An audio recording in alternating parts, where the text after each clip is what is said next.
Hey everybody, welcome back to another fine episode of the Wormhole Manifest podcast. Today's episode should be out just before the holidays, depending on how I can get it edited and get it released, but it's about a week before Christmas here, so this should come out just before then, so look forward to that. I'll be posting about it on social media. I'm hoping also to do like a special Christmas episode in there somewhere so everybody can check that out if it happens. We'll see. And I might have like a special message to get out there, or I may even do some kind of live stream little thing that I may do. We'll see how it goes. But let's see. I'm not going into these holidays with any pressure, but I do want to provide some cool content that will hopefully get everybody through the holidays, and also give myself a little downtime between eating lots of Christmas cookies and drinking eggnog and watching our favorite boring Hallmark movies. But we'll see how it goes. In the meantime, welcome again to the Wormhole Manifest podcast, where every week I try to interview a different guest to gain some insight into who they are and what they're into, in order to gain some new perspectives in life and to share some cool information with all of you. Once your name is on the manifest, the journey through the wormhole will begin, and wherever we come out, it's always sure to be entertaining and an adventure. Today, we have someone I've never spoken to in real life, but just for a few brief interactions online, but I'm happy to have them on here. Please bear with me if I stumble over my questions or sound uneducated about what we will be discussing. I'm here to learn and be open-minded and hopefully share some things maybe not many of us know. So let's learn together. Our guest is a Wyrd-Worker and has a YouTube channel and a blog, and I hope to learn some things today. So, Jared, your name has been added to the manifest. So once we step through the wormhole, are you ready to share some things with me and the listeners? Absolutely, and thanks for having me. Yeah, thanks. Welcome to the show. So you're a Wyrd-Worker. What is weird? I think that's probably going to be the most asked or sought out question about what this is. I may have heard it before, but I don't know. I'm very curious though. Okay, I want to take a step back and first of all, just to give your listeners, I guess would be more correct, some context here. Wyrd-Worker, from my perspective, is a very fancy and particular name for a witch, because that's also another way that I identify myself. Is I identify myself as a witch. In the northern tradition, the northern European tradition or Norse traditions, witches are also called Wyrd-Workers. Well, what's a Wyrd-Worker? Well, that's where we get into your original question is what is weird? And weird is this concept of that weird is a cosmic principle that is basically the building blocks of the universe. Weird is very similar to the Eastern concept of karma, where you have this idea of cause and effect, an action causes other actions and it causes responses. And this is the idea behind weird. And the idea behind weird is that you take that to its full level where every action that I take or every action that every other person takes helps to build and continue to construct and reconstruct the reality in which we live. And this is how Wyrd-Working becomes a form of witchcraft, because through our rituals and other magical techniques, we find other ways to help shape this weird and influence it to change the shape of it overall. Very interesting. So is it like I've heard of this other thing recently, and it says it's called magick, but like they spell it different than the magic that I've been used to with the when I grew up, I played a lot of like Dungeons and Dragons and things like that, so I had this different mystical idea about what magic was. But like if I'm playing D&D or Final Fantasy, you're casting spells, you're doing different things like that. But in the past couple of years, I heard this other form where it's spelled with a K at the end. It's Magick, and I don't know if that's like more of like just a different spelling, or if it's a different thought or belief system, or I don't know what the difference. So like with your experience, I mean, have you heard of that where it's called magic but it's spelled with a K? Yes, I have, and I can speak a little bit to that. Go ahead, man. Yeah. To understand where this magic with a K came from is it was actually something introduced by the occultist Aleister Crowley, which a lot of people have heard of. And he chose it because Crowley had a numerological system that he was very interested in and pushed. And adding the K made the word magic add up to certain values with certain meanings in his numerological system. And Crowley has highly influenced the occult and even the witchcraft communities ever since then. A lot of the what's called Wicca out there is influenced by it. So you will see a lot of Wiccans and other pagans also spelling magic with a K, and that's mostly again because it comes from Crowley, and his influences on the overall pagan, occult, and witchcraft communities. So I personally do not spell magic with a K because I am not a Crowleyite. I am not I do not belong to the system, the occult system that he developed, which is, I believe, pronounced Thelema. I could be mispronouncing that, though. So, yeah, Thelema. Yes. I think I just Googled that real quick, and it's and it's like magic, and then parentheses Thelema, or yes. Thelema. Yes. Wow, that's really interesting, because I think wasn't I want to say Aleister Crowley. I'm not sure 100%, and this is something I actually was thinking of asking you, but I didn't write it down because you just reminded me of that by mentioning Crowley. Was that in your opinion? I want to find out, because I've owned this book, this copy of the Necronomicon, for many, many years. And I think the introduction to it was by Crowley. I think, like, it's like, you've probably heard of the Necronomicon, the book by Book of the Dead, the one that was by the mad Arab, Abdul Al-Hazred. And it's got like all kinds of like incantations and various stories and things in it. I haven't read it through thoroughly. Like, I was kind of scared of it, actually, for the longest time, because I'm like, I heard a lot of rumors back. I probably got it maybe 25 years ago or something like that, at least. And I've just held on to it in my book collection.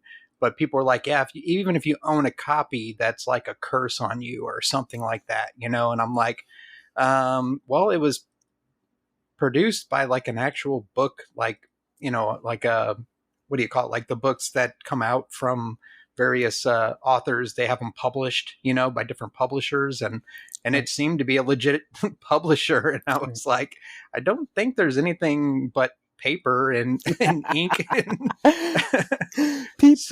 People get some wild ideas. I will say up front, I have never read any version of the Necronomicon. And based on things that I've been told by people, there are actually many different versions of it in many different books by that title that say different things. And as for owning a copy, all of them are perfectly safe. I mean, as you said, they're books. They're paper they're made of paper with ink on them. There's nothing special about them. There's no, demons attached to them. That's to put it bluntly, that's conservative Christian fearmongering. at its heart. Yeah, that's what I figured. I mean, the place that I found it at like was actually like this really cool store that I used to go to in the city when I was younger, and there was like it was like down the street from like several pawn shops that I used to go to. So it was in this area that was like a lot of, a lot of pawn shops and a lot of it wasn't a very, I guess it was kind of a poor area. There wasn't like a lot of rich things going on around there or fancy restaurants or anything, but like it was kind of a cool place to hang out. And this one store there was like, I think it was called like Wizard's World or something like that. And it was just, they had tons of cool stuff in there. And I was like very interested in all of it, but I had no idea about any of it either, And when I saw that book, they had one copy of the Necronomicon, just a small paperback. It wasn't like the one from like Ash versus Evil Dead, or it wasn't like bound in flesh, So it was like, which I still would have bought it, even if it was like. But I'm like, hey, cool, I'm gonna get this. And then like other friends of mine back then were all like, teenagers, and they're like, oh my god, you can't have that, like I heard about that, and it's like you'll be cursed if you have it. And I'm like, whatever, just. Because it was like the area I lived in, the way that I grew up was pretty conservative Christian and, all that. So I was not buying into all the fear mongering and everything, I was very on the edge. I was a skateboarder kid, so I was like punk rock and heavy metal and skate or die. And, and I was like, I'm going to get into whatever I'm most interested in. If it seemed cool, I'm going to learn about it. And that's all we could do is just keep learning. Right. Now, I will say on the flip side, like I said, owning a copy and even reading it, no big deal. Now, from what I understand, and again, I'm going based on what other people have told me, doing some of the things that it recommends, you might want to take a little caution. And one of the one of the examples that I was given is, and I believe it was by one of the Wiccan elders I used to talk with on a regular basis, is in at least one version of the book, there's this description of this ritual to basically go deep within yourself and find this trunk where your deepest fears are locked away, and open up that trunk and release that fear. And, and of course, the elders point, and I tend to agree with them, is well, you better make sure you're prepared for that before you decide to do that. And, you're ready to deal with that fear before you just, unleash it into your life, and that's, so in that sense, and there's a lot of things about that in various forms of witchcraft, including my own practices, that, it's like, yeah, it's safe-ish, but there are things that you could do that you might want to be prepared for before you dive right in. Yeah, and that makes sense too, because I mean, that seems logical. That seems like careful and safety is paramount kind of thing. Like I used to work on airplanes for a majority of my life, so it's like you don't go into it, half cocked and be like, I'm gonna start ripping out parts and replacing things before you actually read the technical manual and know what you're doing, and you kind of. And that applies to everything in life, I mean, like right now I work on computers. So it's like when somebody brings me their computer and it's busted and there's something wrong with it, I don't just start ripping parts out of it first. I go slow. I've got like a checklist, and I do things the logical, methodical way of making sure I can troubleshoot it the right way without going too far or doing a bunch of unnecessary work, that's going to cost me time. And, and that's, I think, what we should do with any kind of belief system or practice, is like, just think about it first and go through it in a method, in a safe way and all that. And that makes total sense. And yeah, I've looked at the Necronomicon and I've read it. I've read through different things and different parts here and there. And I'm like, wow, this sounds kind of crazy. Like, I don't think I would, my common sense tells me that even if it has no valid, realistic thing in this world, like if there's nothing real about it whatsoever, I still don't want to mess with it because I don't know, And you see that in TV shows and movies all the time. People like go barging into places and they start doing things and moving stuff and, bringing things back with them from other planets or wherever they're doing. Like it's crazy. It's like you gotta put a little caution in there. Like let's do things a little safer and kind of slow down and take it easy and be like, let's think about this for a minute. What are the repercussions if we do this? Oh, absolutely. So like what got you into all this? Like I guess how'd you start out with this? Is it like just did you grow up with it, or was it something you got to in later in life? Like I said, I'm kind of Christian born and raised, but like I don't practice now. I'm pretty much, I want to say I'm an atheist, but I'm not. Like I don't want to attach myself to any one thing, Right, like right. I'm not like one particular thing. It's not that I don't believe in God. It's just that I may not believe in the God that most Christians out there believe in. I believe that there's probably many things out there that I just don't know or understand, but I'm not willing to accept that one thing is more real over another, so I'm still kind of finding out. Absolutely. Well, and I'll try to keep the story short, but I actually started out my life as an evangelical Christian. I grew up in a Baptist church. When I was in college, I spent, my 4 years in college going to a, what most people would call a Pentecostal or charismatic church. The church actually called itself Full Gospel. And honestly, I couldn't tell you what the distinction between those two groups are. From my perspective, they're all basically the same. They believe in speaking in tongues. They believe in, things like being slain in the spirit. I don't know if you're familiar with that practice or not, where the minister, touches you on the forehead and, and you're overtaken by the spirit and you fall backwards and, onto the ground. And I've seen it in movies, but I've seen some of that stuff in real life because when I was a young Marine, because I joined the Marines when I was about 19, and one of the first schools I went to Cherry Point, North Carolina, and one of the guys that was there helping me out was an older Marine, and he invited me to his church, because they were big on recruiting young troops to go to their church while they were there being trained. And so I fell for it and I went to his church, and my God, it was the like weirdest experience I've ever had in my life. It was lots of speaking in tongues and jumping around, and people were falling over and all kinds of stuff. And I had never seen anything like that in my life. Yeah. And it was very weird. Yeah, some of those services do get wild. The church I went to, their services tended to be a little more tame than that.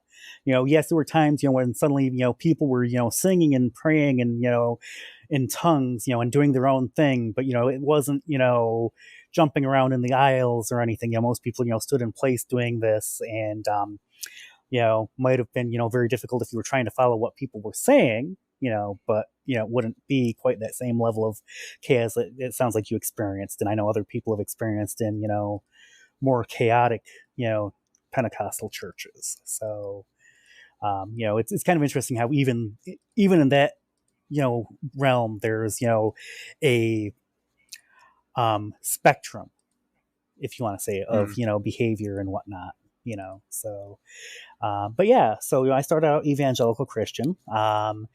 And basically, when I was a teenager, I realized that I liked other boys. I have since come out as gay.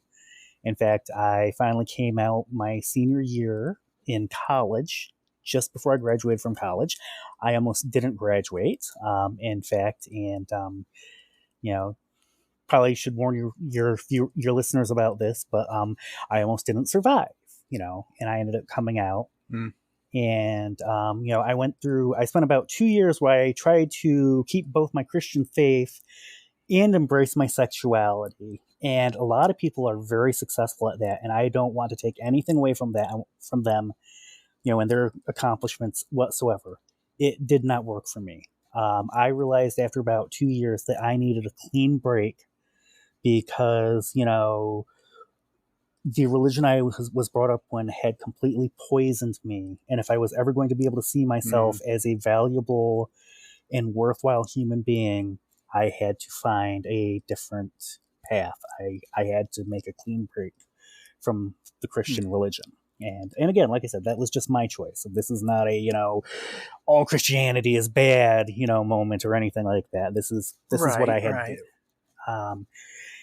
I had, during that 2-year period, made a number of friends. A lot of them were either atheists or Wiccans, and I had one friend who actually lived in Georgia. I only knew her online, although I did eventually get a chance to go down to Georgia and meet her in person, which was an absolutely awesome visit. But wow. She was one of the Wiccans I knew, and basically one night I asked, it's like, I'd like to actually learn more about your religion. I don't really know much about it. And so she recommended a book to me. Is there any reason I can't give the title of the book? No. It's a very well-known book on the topic.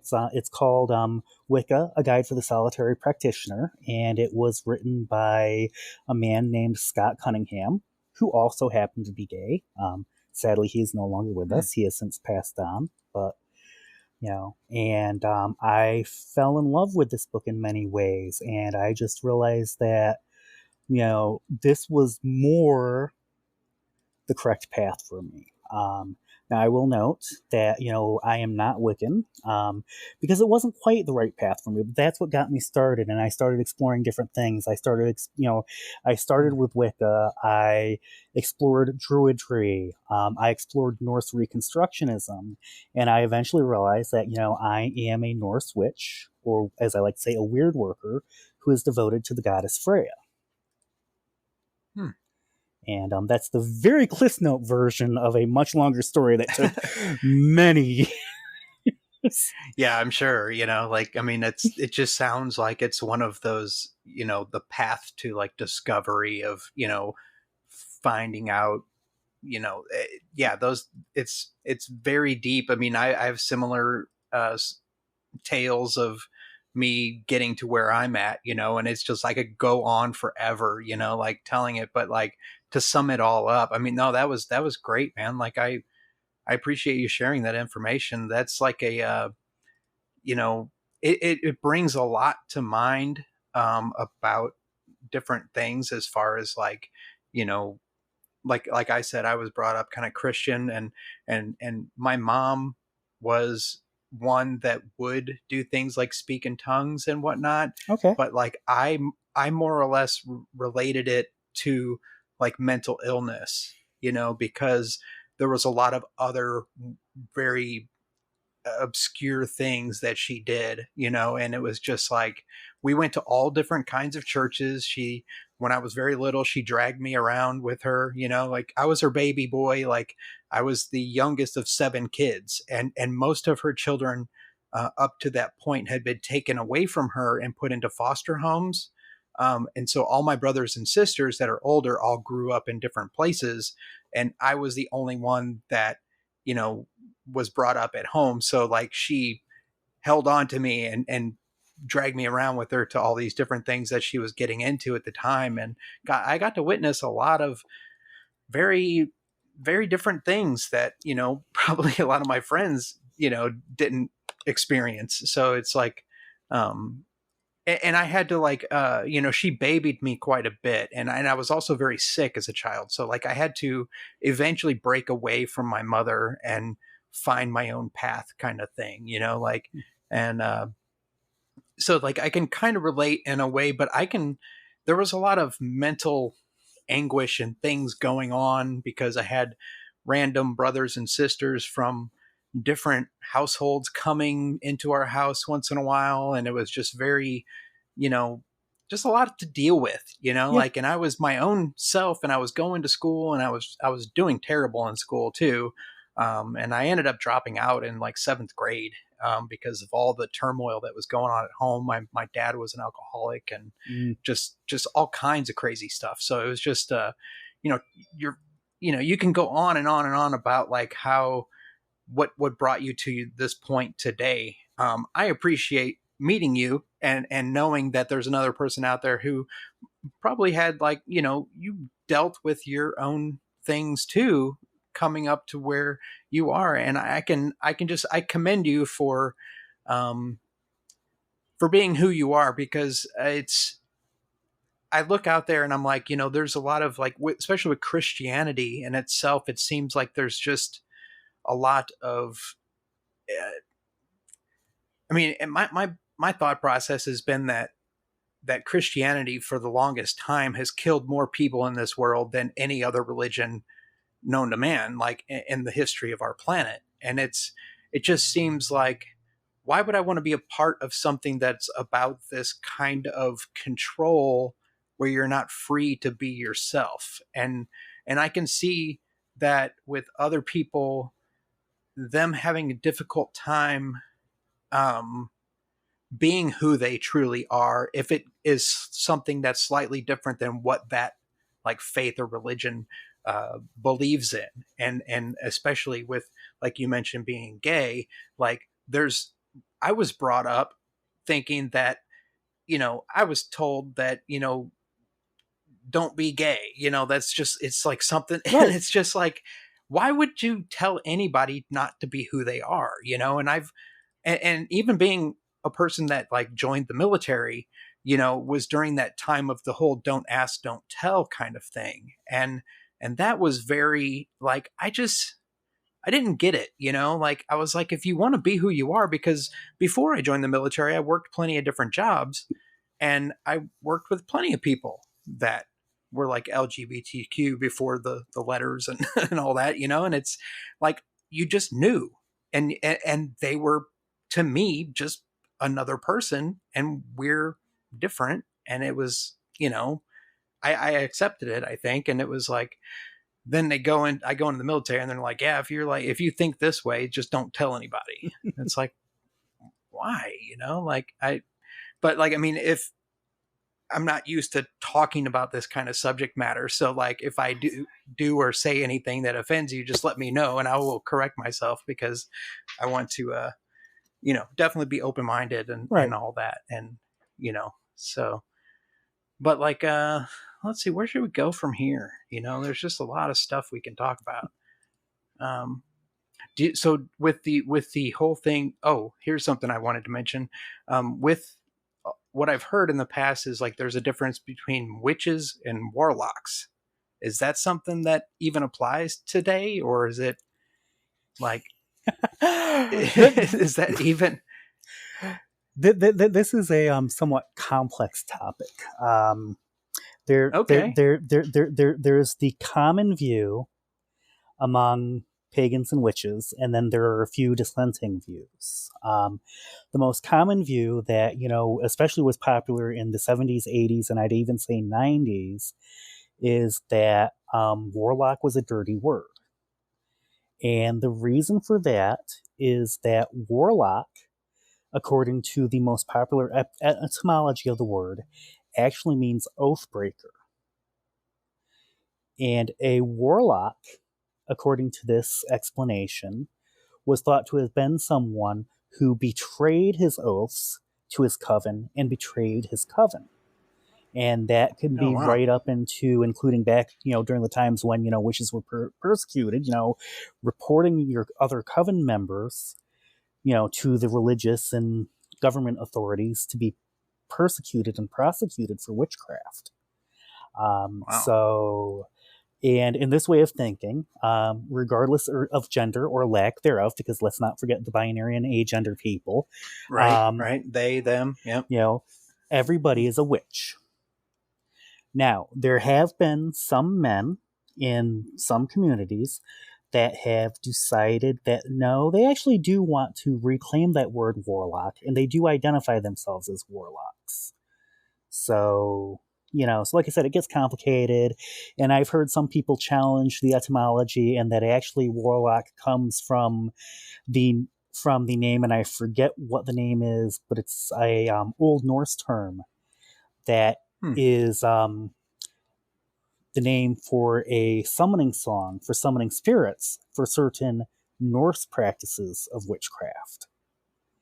And, some have theorized that, the name of the song, was transferred to the name of the practitioners, and the practitioners came to be known by the same word.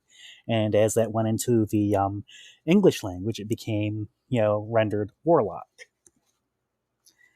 So, like I said, there are some different opinions. Largely, like I said, the most popular opinion and view you're going to hear is that warlock is an oath breaker. Don't call male witches or anyone else a warlock. And I would recommend that too. Unless someone actually identifies as a warlock, yeah. If you call them a warlock, they will probably take it as an insult. Okay. Or at least correct you. Well, and that makes sense. That's why I want to, that's why I asked, because I was like, I definitely want to know, so that if it's, something that comes up in the future, and that was just based on something I had thought of like a long time ago. Like I hadn't even thought of it in a long time, but I was like, I think me and my wife were talking about, I was like, isn't there, aren't male witches called warlocks? And I was like, I think I heard that before, but like wasn't sure. So I was like, let's bring that up and let's get some clarification, So that makes sense. Especially because like why would you even, especially nowadays with, you never know. Well, oh crap, where was I going? So what about like practices and things like that? As far as like, this is something I was just watching an X-Files episode last night. And it kind of reminded me that I was going to have you on here today. That during the episode, oh man, did I write this down? Where'd it go?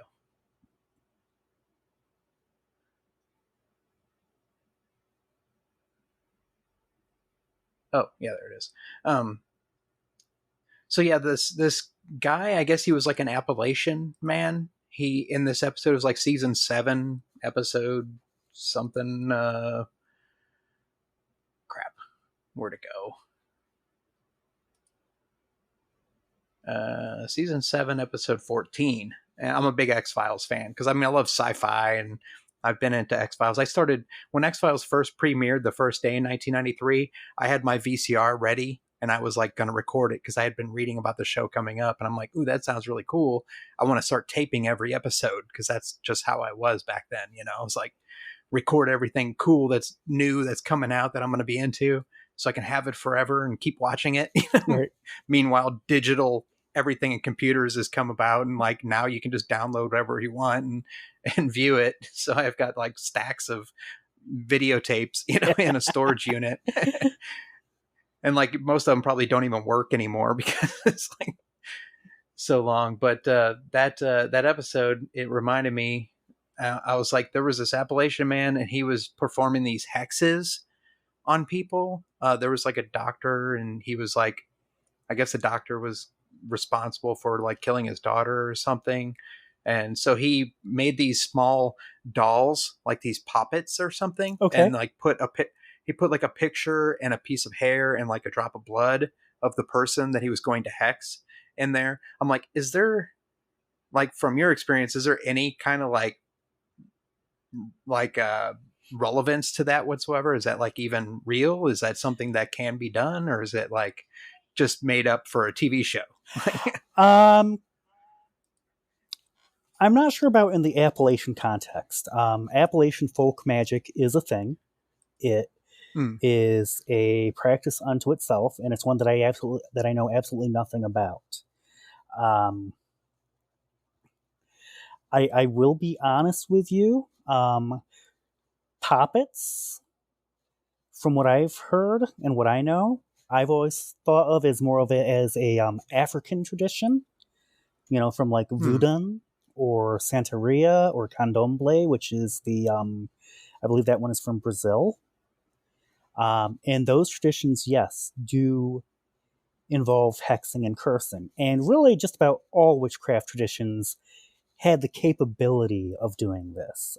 They may not necessarily do it the way that, it was depicted in this show.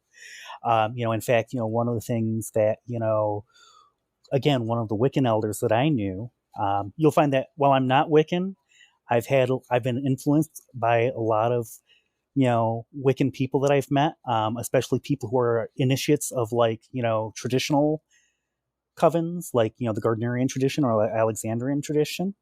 And, one of the things that, I've learned from some of them is a very hard position that a witch who cannot hex cannot heal. You have to be capable of doing both, even if you only focus on the healing and the positive. And for the most part, most of us do. There's some shading there. I will say that, I have done baneful magic or hexing. I have done it extremely rarely. In fact, I can probably only think of like 2 or 3 times that I've done it.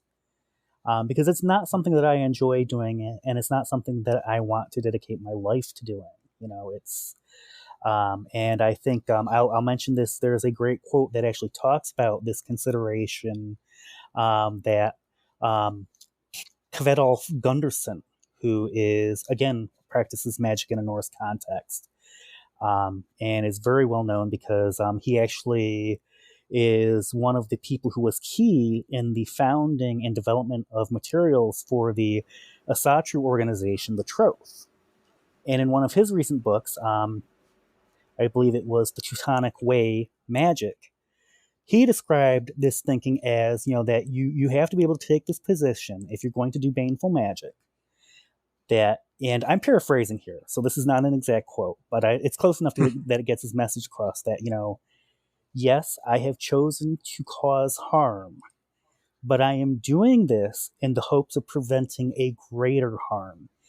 And I realize I may be working my own doom in the process. And I found that very appealing myself, because that's my attitude that, yes, there are times when the best choice for me is to do something, negative to stop something even worse from happening, or, to prevent someone else from doing something even worse. But I have to be prepared to accept any consequences and, that fall out for that from me, Yeah, that makes sense too, because it's like, kind of like what we were talking about earlier, was like when you, like with reading a book or, whatever, it's like you have to use your best judgment, and also realize that there can be consequences depending on what it is. And that's everything. I think even like scientists and things, like if you're performing an experiment, you got to look at all the variables, got to look at all the possibilities, and like, or even like a doctor, if, you're trying to save someone's life, and if it's, kind of like in that X-Files episode, I think that was the thing, was like the doctor was trying to save this girl's life, but he realized that he wasn't going to be able to do it. So what he did was he administered more morphine to relieve the pain.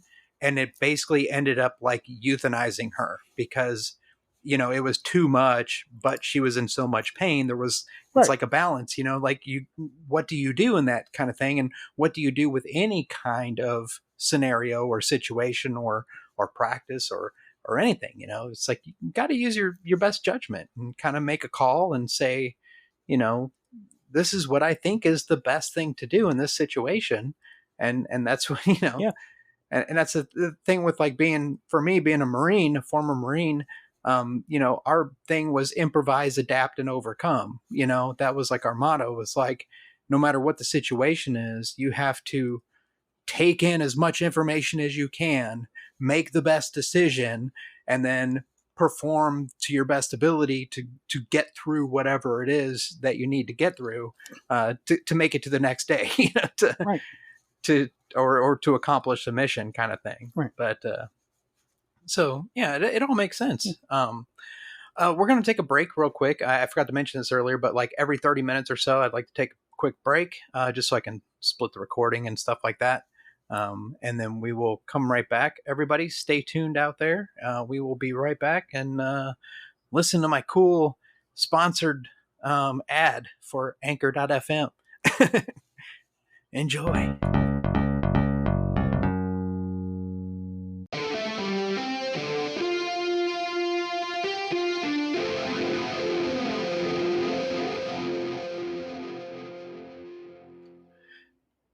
Welcome back, everybody, to the Wormhole Manifest podcast. I'm here with Jared, and we've been talking about various things. We were talking about the weird, the witchcraft and witches, and I mentioned some things about like an X-Files episode, and And Jared's just been kind of schooling us on all these different things that I don't know about, and maybe you don't either. So, let's continue back into some of that stuff. One thing I wanted to ask, as far as like the practice of witchcraft goes, um, and we talked a little bit about like hexes and the traditions there and places in the world, and there's like spells and I guess incantations and things like that.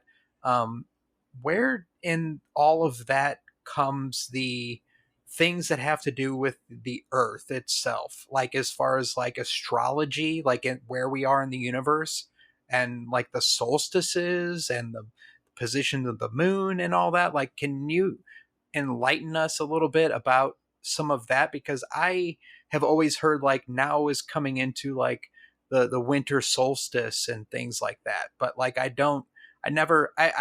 took like one class of astronomy, I think it was in college.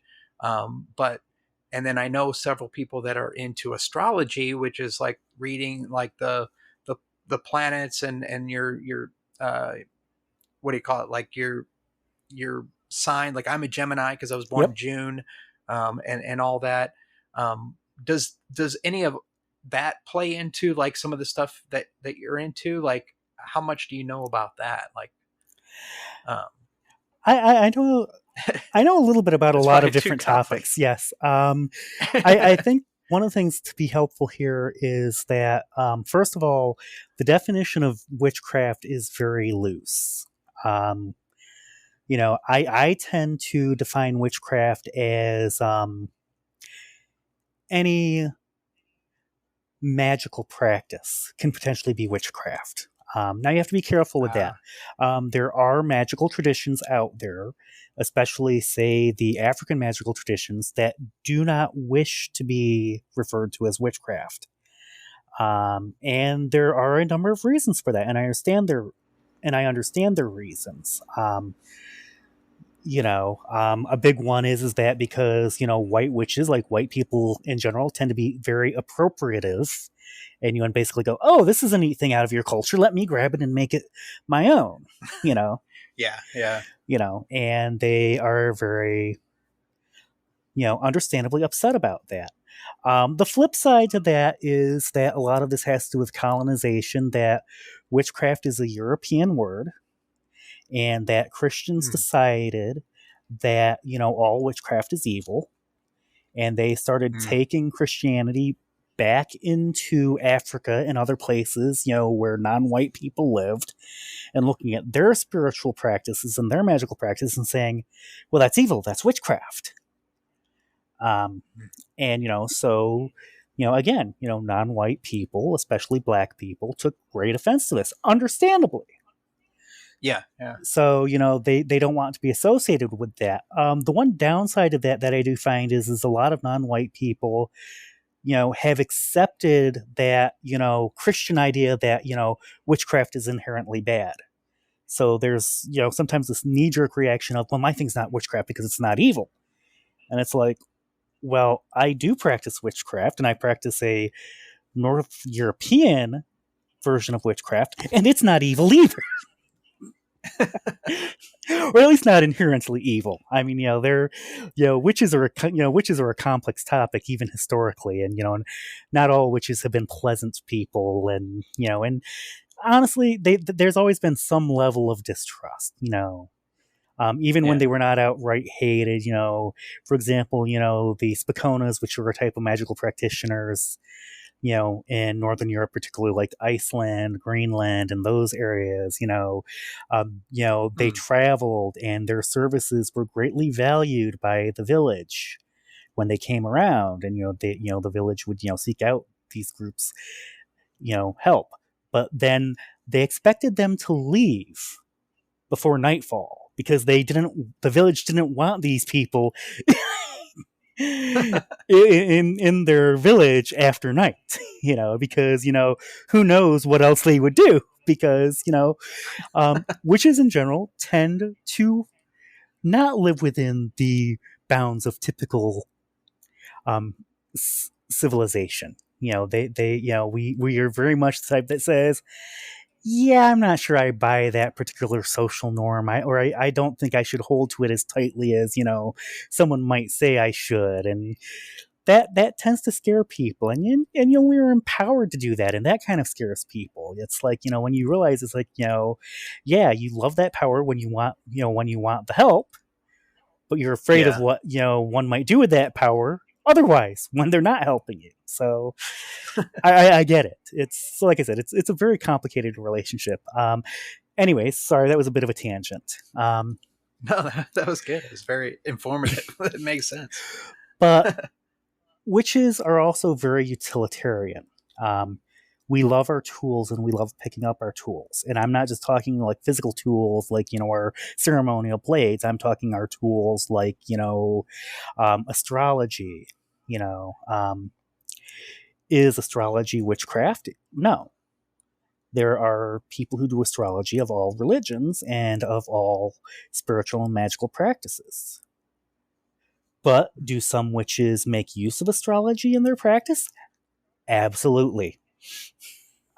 So that's the first thing I'd say. There's a lot of things. I'd throw tarot in that same category. The two groups that seem to use the tarot most often in my experience are witches and Catholics. And of course, those two groups are not mutually exclusive. There are Catholic witches. Rome would like to deny that fact and whatnot, but yeah, there are Catholic witches. I've met a couple. Wow. Certain forms of witchcraft, and a lot of them do tend to revere nature, and especially the cycles, because, witchcraft, like a lot of, earlier, spiritual traditions, and again, not all witchcraft is spiritual, but, I have to be honest, I am a theistic witch. I do believe in gods, so my viewpoint tends to be from that point of view. This is where I will mention, the famous old saying that, ask 12 witches the same question, you'll get 13 answers. And to go back to the astrology thing, I'll say you'll get even more if any of those witches happen to be Geminis. Because I have yet to meet a Gemini that can settle on a single answer. Yeah. And I fit... And that's... I fit that description. I fit that description. So you're a Gemini too? Yes. I sometimes, like, in some of my, it's funny, like, just brief note on that, like, as far as being a Gemini, like, my wife and I are both Geminis, so sometimes it's like living in a house with 4 people instead of just a couple, because there's like, it, especially when I was going through a lot of my, like, very difficult, like, dissociative, like, mindset, like, mental health problems, like, there was times where I was not myself. There was someone else there in control doing things, and it was it made things very difficult, like when like, me and my wife get along for the most part, right. But when we are the other halves of ourselves, then there's just like just constant, like, butting heads on things, because it's like I said, it's like 4 different, it's like 2 couples living here instead of 1. It was difficult in the past, it's getting better now, but I've kind of got my other half, my Jekyll and Hyde kind of part, under wraps and getting taken care of. So we're working things out a lot better these days, but it's definitely rough sometimes. But yeah, Geminis, I think I've met a few here and there that did seem very different at times, when just different moments of the day, it just seems like different people, and it's true. It's very odd. Well, the other thing you have to keep in mind is traditionally Geminis have also been described as the journalists. You know, they're the type of people who want to know everything. They want to see everything from every point of view possible. You know, they're not happy to know just, you know, one way of looking at things. You know, they want to pick it up and, you know, turn it around, look at it from this direction, and then they want to look at it from this direction. If there's a completely different way of looking at it, you know, maybe, you know, a microscope or, you know, or through infrared, you know, they want to do that. You know, they don't want to just take one point and be done with it. They want to explore everything fully and take it to the deepest possible imagination of the just whatever angle that could possibly wow. I definitely relate with that because that's me. Like I am I'm definitely a tinkerer, you know, like and by trade. I always, even as a kid, I remember taking things apart, like dissecting things like a vacuum cleaner or a boombox radio, you know, just like that's what, you know, I'm like, how does this work? You know, I want to know, I want to see inside of it, you know, like where, you know, what is going on? Right. It's very, very curious. Right. But as for the nature stuff, you know, a lot of these traditions, you know, draw on observation of the physical world around us, and you know, and there's a lot of things, you know, and one of the big things they notice, and you know, we notice is you know, there are cycles, and we see cycles everywhere. You know, whether you're talking about the cycle of the moon, you know, the cycle of the seasons, the cycle of the day. You know, there's all these cycles, and you know, if you look at our own lives and you know, our own experiences, you know, there's cycles. You know, there's the emotional cycles we go through and everything else, and this becomes a huge system of interconnectedness and you know, patterns, you know, that reflect each other, that you know, a lot of which is drawn, you know, and find meaning through. So, and a lot of it is because you can burn a book. You can burn a book, and the information in that book is lost. But granted, we're kind of trying to prove this wrong too. But you know, for the most part, as an individual, we can't destroy the seasonal cycle. You know, nature is with us. You know, you can always go and find more rocks to look at. You know, you can look at a stream again or a different stream. You know. So, you know, it's one of those things that, you know, these are things that are always with us, and, you know, and always we can look back at and rediscover the same things. So, and a lot, and I tend to agree with that viewpoint, a lot view that, you know, this is why things keep cropping up, and you'll notice a lot of patterns, and, you know, especially, you know, different, you know, indigenous traditions and everything, you know, common themes keep popping up because, well, you know, we all live in the same world. And this is where and this is where a lot of, you know, my own religious pluralism comes from, is that I always say, you know, there's nothing unique in my religious beliefs. There's absolutely nothing unique. Everything I believe, you can find someplace else in a different religion, or you can find it in a, you know, atheistic philosophy, you know, humanist philosophy. What makes my religion unique is how it chooses to express those ideas. And it expresses it in a way that very much, you know, resonates with me personally. Yeah. And, you know, resonates with other people who follow the same practices I do. And, you know, and and this is where I can easily acknowledge, well, maybe, you know, a different philosophy or a different religion expresses those same things in an equally unique way that resonates with other people.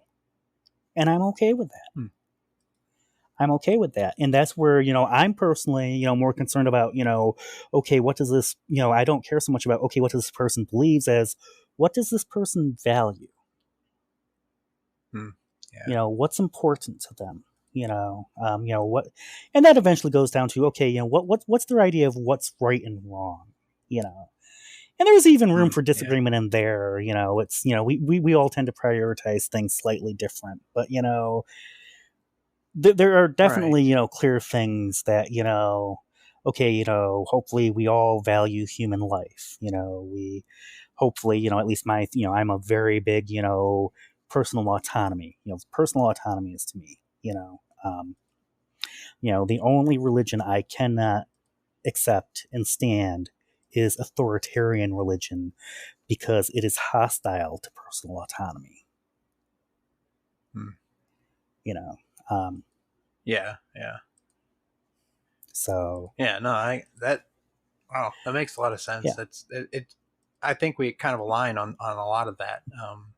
It's, yeah, there's so many like religions, and when I grew up as Christian, being taught, like I went to like a Lutheran grade school, so it was taught like every day we had religion class, and we were taught stories from the Bible and whatnot. And I think it everything kind of like teaches the same general thing. Like the majority religions are like, if you boil it down to its bare, like, most basic thing is like, do the right thing, be a good person, Mm-hmm. kind of thing, no matter what it is. And that follows, it's not even religions, but like most stories or parables Yeah. or things that we read or that authors have written over time. They're most stories out there that we have in our culture as humans are mostly like stories of like hope and stories of, you know uh, how to better ourselves and things like that. It's like that's kind of like the thing that orients most things, but like it's when you get to the, like you said, the authoritarian kind of thing, it's just like it's my way, or it's this way and you must follow it, and there's like movies about that. There's like those apocalyptic, like dystopian future type things that are showing that, like, if we don't change our ways now, this is how things are going to turn out in our future, like, and there's a lot of those stories too, but they're like warnings. They're based on those other ideas of just be a good person, Right. just do what's right, but what is right, what is wrong, and like you said, there's different. It's about what you value as a person, and I think the thing that most of us, even no matter what background we come from, unless you're that far gone as like a, and I even hesitate to say anything like that, but there's some people that may be in like an institution or something who have an idea that they want world destruction or things that are just totally chaotic and insane and whatnot, but it's I hesitate because I'm like, do those people really exist? I mean, I know in our history of humans, there's been like serial killers and all kinds of just mass murderers and things like that.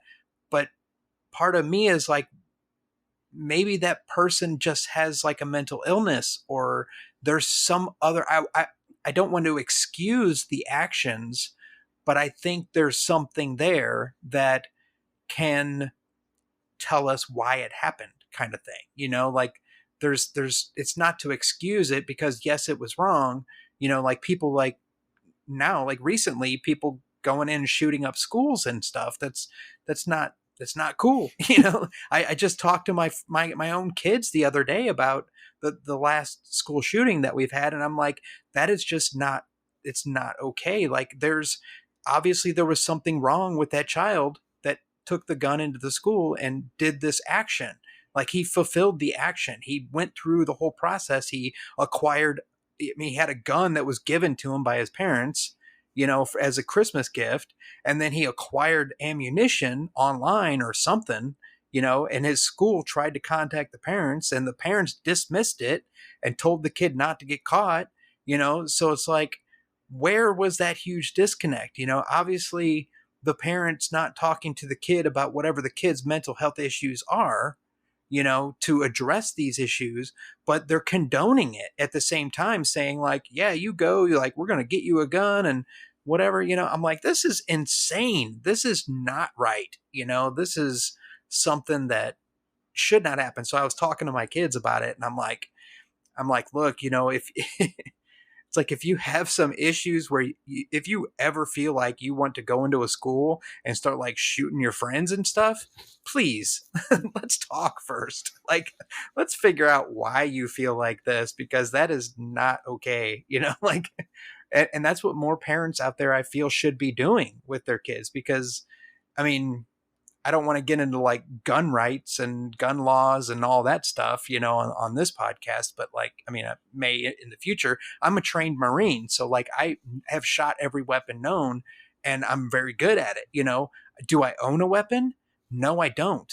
Do I feel like I need to? No, I don't really, because unless the shit hits the fan and there's like a zombie apocalypse going on outside, I can acquire weapons when I need to. I don't need to own them already and have them in my home to become a potential threat in the future in my local community. It's like, I know where the local National Guard armory is. So when the zombies do come out, I know how to get in there and get the stuff I need to take care of business, so I can help protect citizens and my family and all that. But like, I don't need to own guns right now. The NRA is full of shit. Like, like I love guns. I know how to shoot them.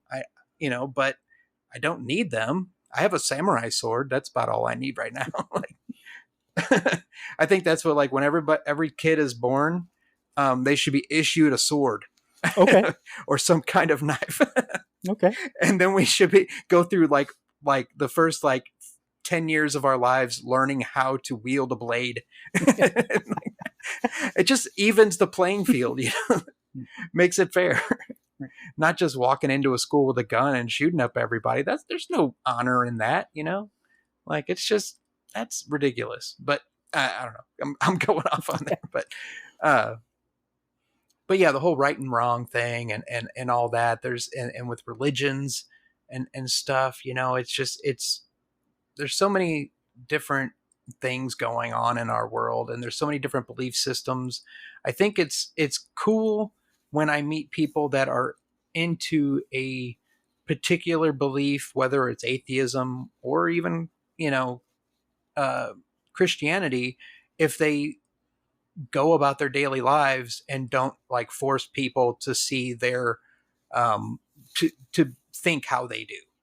Like, you can't like force someone to think how you can do, but if you're open-minded, you can learn as much as you can about everything that's out there. Right. And I think that's important. That's something I believe in.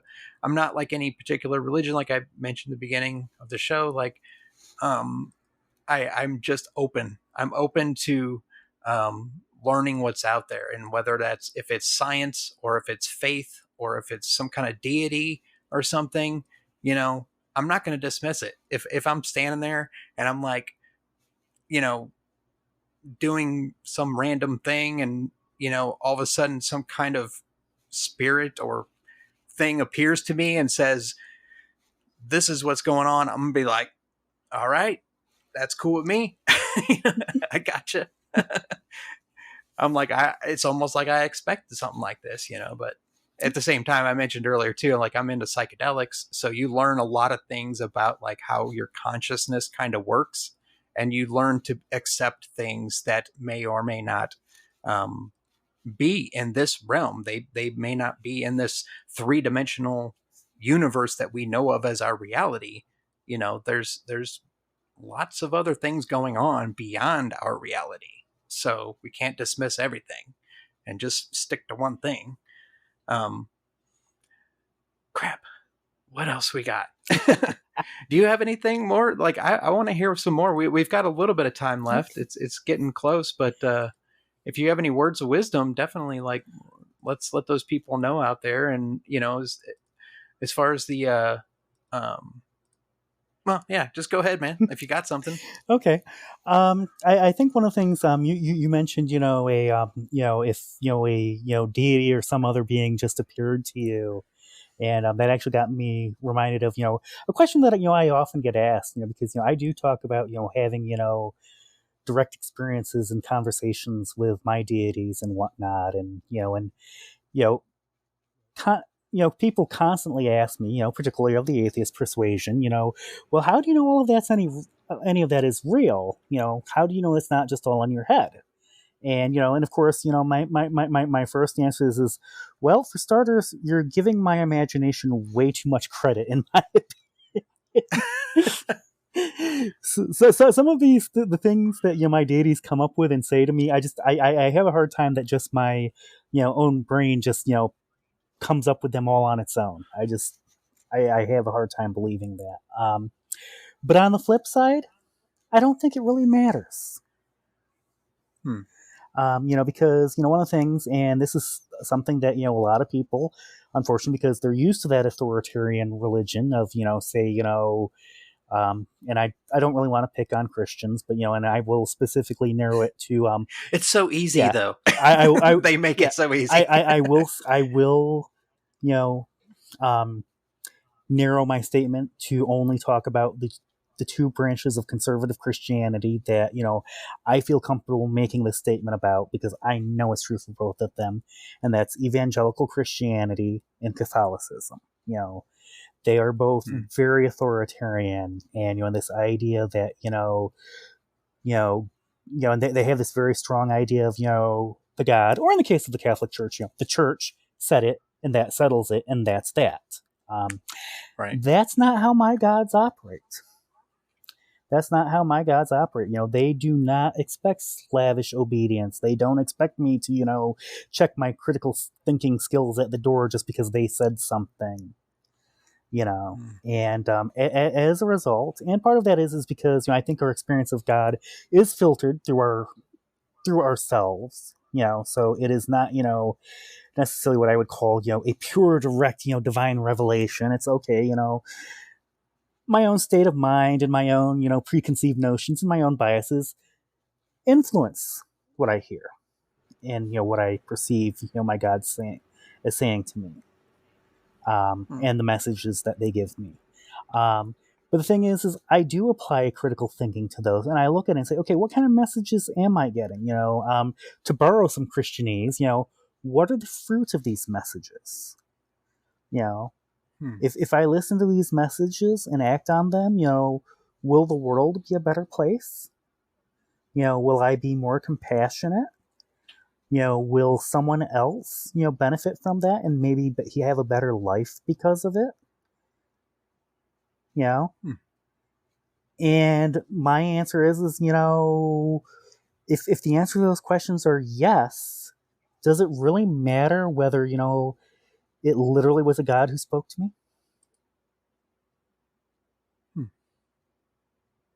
So I don't get too hung up on that. And again, I know witches who are atheists. I know people from a lot of traditions and practices and religions, including Christianity, who are actually atheists.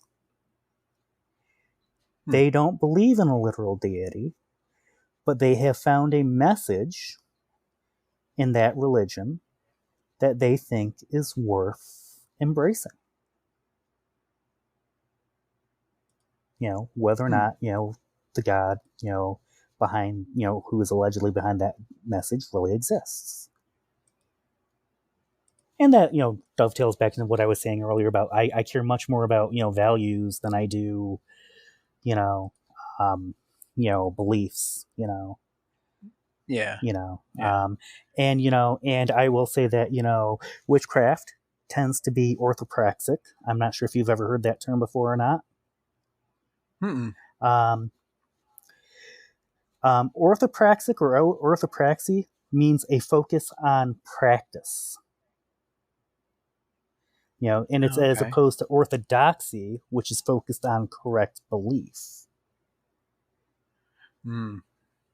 So the difference between belief and practicing, yes, like saying and or thinking and doing, yes, and and I have been in circles practicing witchcraft with people who have very different understandings of what exactly the gods are and what their nature is than I do. And we can do that because we have a common practice. We've decided this is the ritual we're going to do. This is how we're going to perform it. And if we interpret exactly what some of it means, or how some of it works slightly differently, that's okay.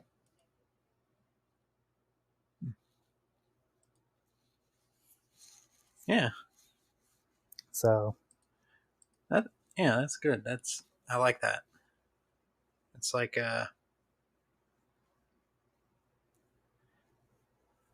I don't know, kind of I'm at a loss. It's very it makes sense. It's relieving because there's so many people out there that are like, one way or another or belief, but it's like, it's good to know that there's just, you don't have to be like that. You don't have to, be a particular way or believe a certain thing, but like do what you feel and practice what you preach, kind of thing, I guess. Right. Yeah.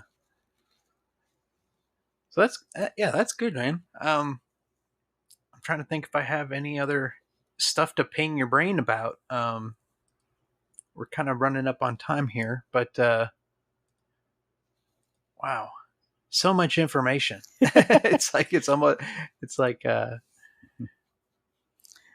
something I was thinking of a little bit ago when you were talking about the well, I should have been making notes while you were talking, because the first thing I thought of, and I kind of want to ask real quick, is like when you say it's like a Northern European or like the practice, like is like, I love the show Vikings. Like I fell in love with that show because I hadn't seen a whole lot of stuff. I mean, I've read about Viking stuff forever, and but seeing that show kind of gave me like some different ideas about it. I think it was more or less the characters and the way they portrayed them and things that I enjoyed. And not really, it made me want to look more into their history, because I know obviously it's a TV show and it's not all like, taken directly from history books and actual belief systems and all that. But there was enough there, I think, that inspired me to want to learn about that. And there was an episode where they were using mushrooms to basically like kind of go into like another realm, or like I don't know if they were just using it as part of a ceremony to get high, or if they were just enjoyed it. But there seemed to be a lot of stuff going on. But the thing that it made me think of was like, I don't think those kinds of mushrooms actually grew in those areas. Like, so that was kind of weird. And I think I looked it up briefly, and it was like, I think there's some types of psychedelic mushrooms that grow in those areas, but they weren't the ones that they were using that you could just easily pick off the ground and dry. You have to like prepare, because they're mostly poisonous, I think. Okay. Is what I was looking at. But that was interesting, because I like whenever I'm seeing a TV show and they bring up something that has to do with like plant medicine or entheogens or Right. Psychedelics. I'm like, is this real? Like, is that what happened in history? Because I'll never forget when I was pretty little. I was probably like between 10 and like 15, and I was talking to my dad, and I said something about belief systems or something like that, and he actually straight out came out and told me that, he said, well, when these ancient indigenous people, like thousands of years ago, ate mushrooms, they were able to talk to their god and stuff and find out things and whatever. And I forget verbatim what he said, but it's something that always remained in my head, is like eating mushrooms and like seeing God, or basically what he meant, I think, was like you eat these mushrooms and you trip, and you will, go deeper into your consciousness, and things will come to you. And now through my studies and research shows that like thousands of years ago, or even farther, like these things, like the natural plant medicines or psychedelics of our planet, could have been the the reasons why us as a species, as humans, have evolved. Like, they could have been a key element back to when we were like cavemen, and like we were looking for food and we found these mushrooms, and then all of a sudden it gave us ideas, that were so astounding, that were like not stuff that we normally would think of when we're just out there hunting for food and doing whatever. It gave us ideas on how to think, like what to believe, and what we can do with our lives, and they're like this like key to our evolution. And so that's always like got me interested in that whole thing,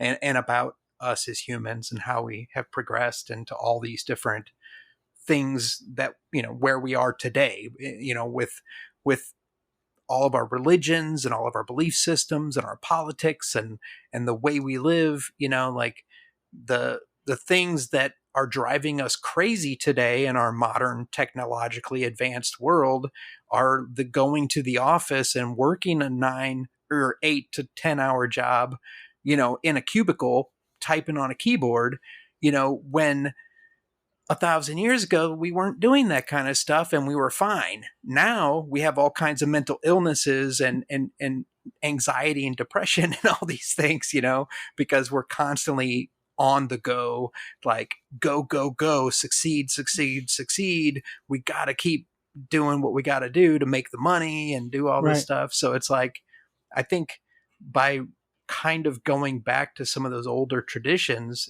that indigenous people have still been practicing in like South America and whatnot, of using things like psychedelics in ceremony, and working to help the community and not just ourselves, and being selfish and, pushing forward for our own gains, but doing things so that we can help each other out.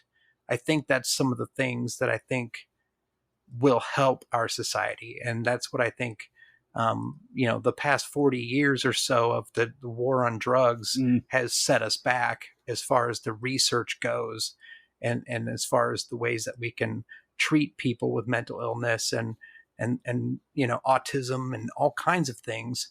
We can, hopefully we get back on track with all this stuff. And I think as far as with the religions and all that, and like the things that you're doing, I think are great.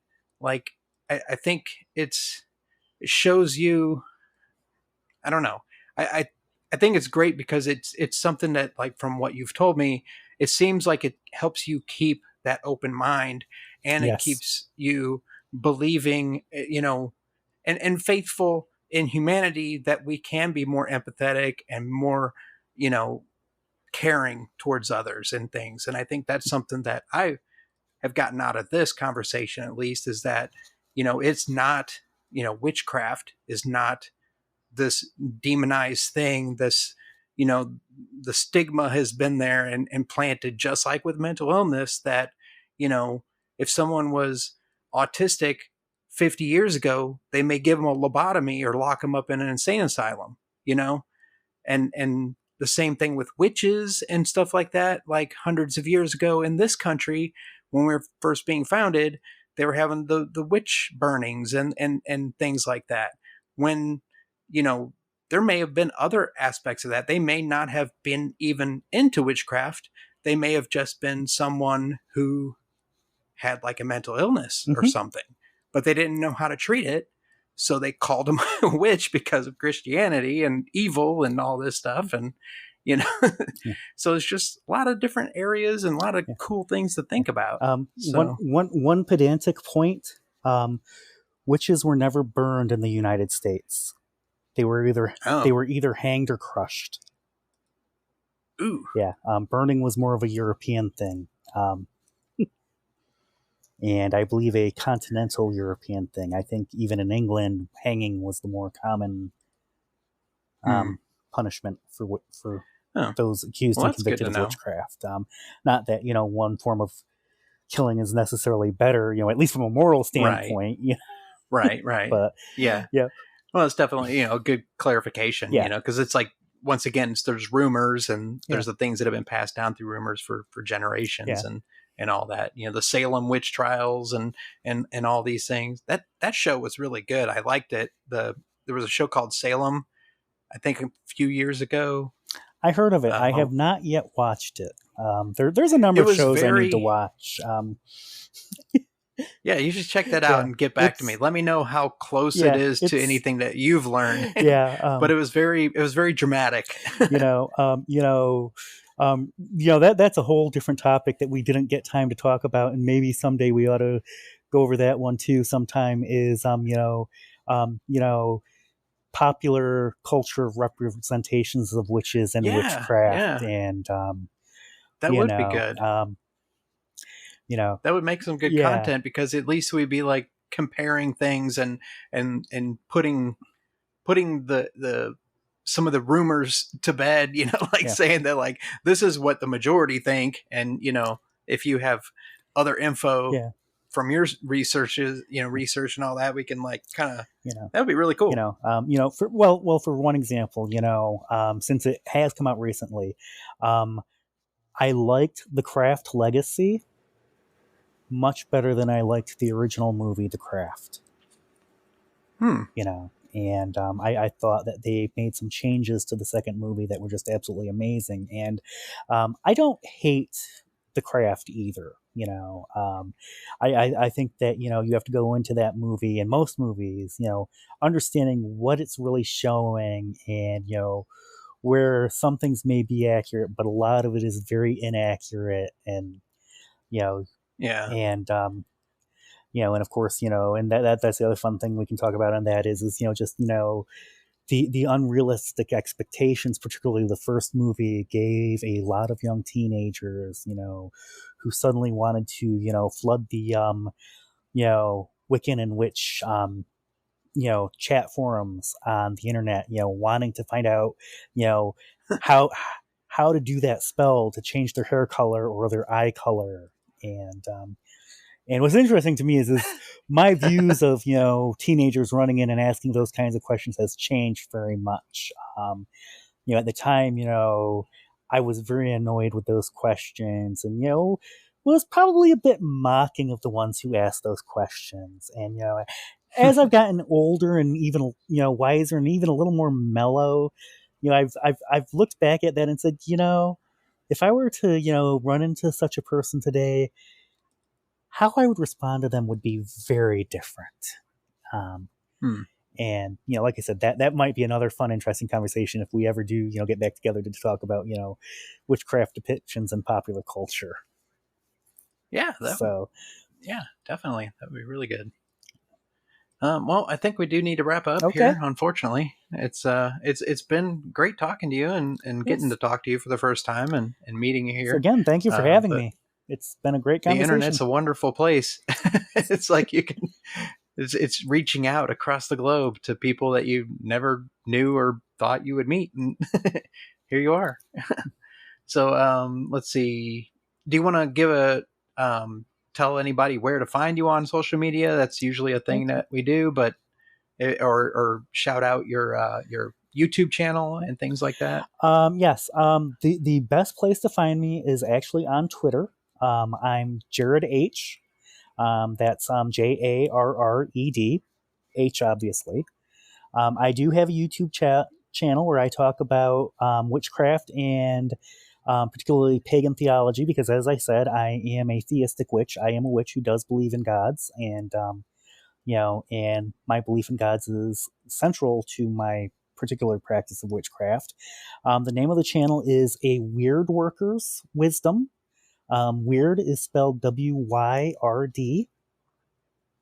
And I have checked, and if you just search that in the YouTube search, my channel does come up. So other than that, I'm on a couple of other I have accounts on a couple of other social media sites, but I don't really use them. So Twitter or the YouTube channel are really your best bet to find me if you're looking for me.